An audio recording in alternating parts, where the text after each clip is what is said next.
Yesterday I sort of went through fitting the actual bass bar. I thought it'd be, just for the sake of completeness, actually show you just the shaping of it, which is fairly simple. So if you watch that last video, you'll recognise the pencil marks on here. Hopefully you can see it a bit better actually, because I'm not live streaming, so I'm not stuck to, it was some dreadful 3G kind of connection. But anyway, there's the three-quarter mark there. That's the pencil line between the nicks on the Fs to show where the actual bridge lies. That's, you can see these are my guide marks when fitting the bar, so I always get it in the same place. That one's fixed and glued. So what do I do? Right, at the actual line of the bridge, I mark 12.5mm up.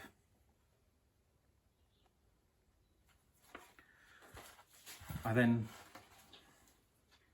mark probably, well, it's about 4 or 5mm. Well, it's about that. What is that? Just out of interest. It's 4.5mm. Okay, about 4.5mm. I then, as a guide, just join those dots effectively, because this is only going to be a guide for me.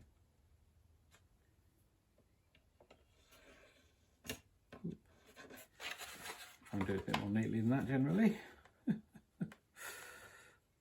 dear. Now, a lot of people use planes for this. I don't, I just do it completely with a chisel because it's faster. I don't do any more measuring than that.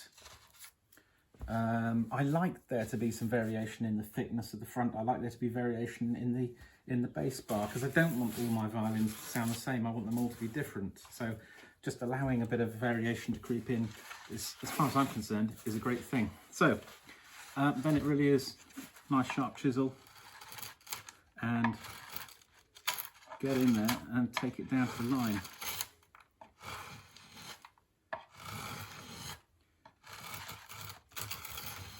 Cut away from yourself. Try not to gouge the front of the violin, which I've done before now. Slightly embarrassing at this late stage.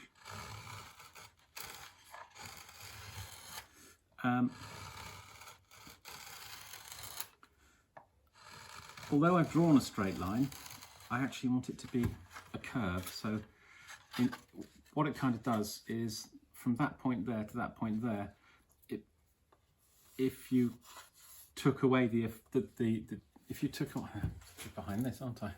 If you took away the curve of that, I would like them to be straight. So in order for this to diminish evenly, I actually need this to be a curve down, mimicking the curve on the top. I've not explained that at all well. I hope it makes sense.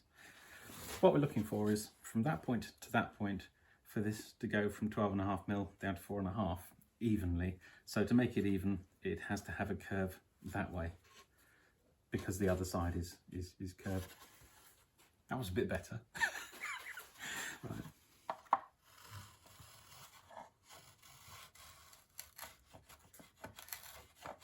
Nearly there.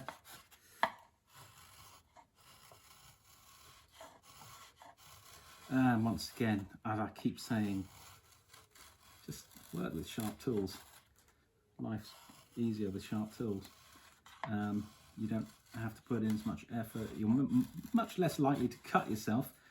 This is the sort of thing I'm going to say before I cut myself on video, isn't it? But because you're putting in so much less effort, you can control what you're doing more easily. You also get a beautiful finish, a nice silky smooth finish. Right, so that's that bit. Now I'm going to do the other way. So you are of course a bit of a slave to whatever is happening with the grain direction. This one appears to be reasonably forgiving where it was that way. That'll probably change now.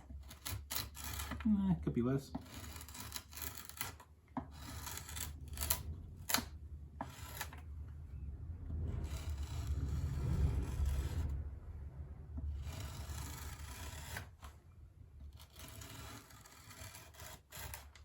was my brother arriving on his motorbike for a minute. Sounded like it.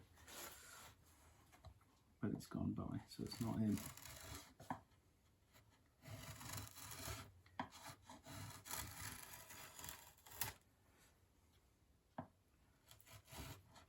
He's due to come over sometime the next day or two, so we can stand and shout at each other from a couple of metres distant.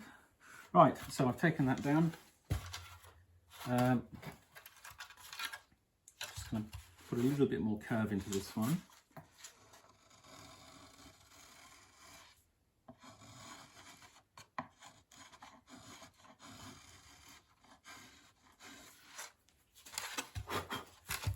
Next, I'm going to effectively run a chamfer, like so, and then round that over.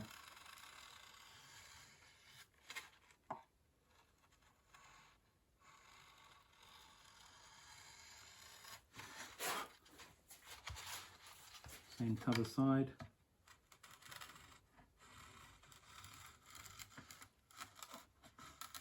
Whoa, I'm just on the edge of having a problem with grain direction there. Luckily this is nice and sharp, so I can just get away with it.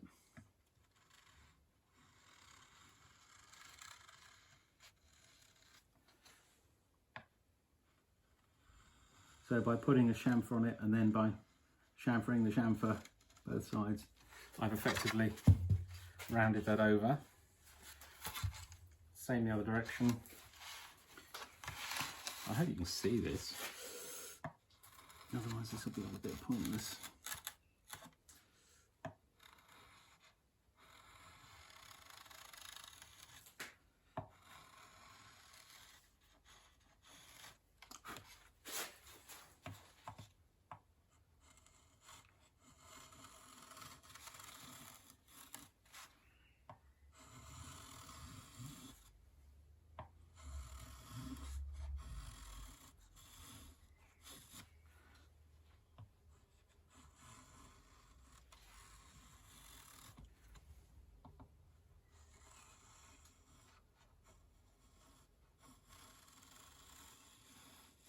Probably ought to be wearing a GoPro on my head or something to do this.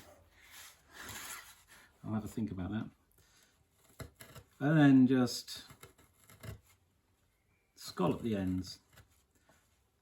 I don't measure that or anything.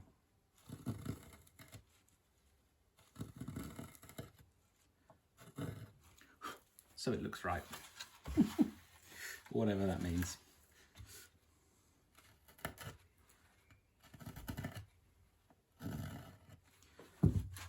And there you have it. That is, well, in conjunction with yesterday's little video, that is how you fit, glue and shape a bass bar into a violin.